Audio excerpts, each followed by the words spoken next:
Yan na po mga idol for this morning, for this time. Kain po tayo. Ang ating ulam ngayon ay tinulang bangus. Ilagyan namin ng alugbati kung saan ito ay napakasarap din. Ito ay maganda sa ating katawan dahil ika nga ay madulas sabihin yung mga di magandang bagay na sa ating dugo ay siya ay nagtutulak palabas. Ganito kahalaga ang mga itong gulay na madulas.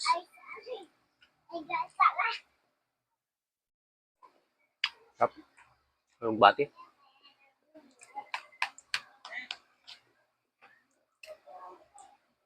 Kain po.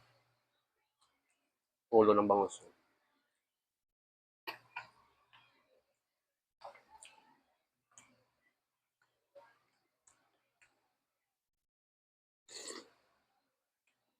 Yung sabaw.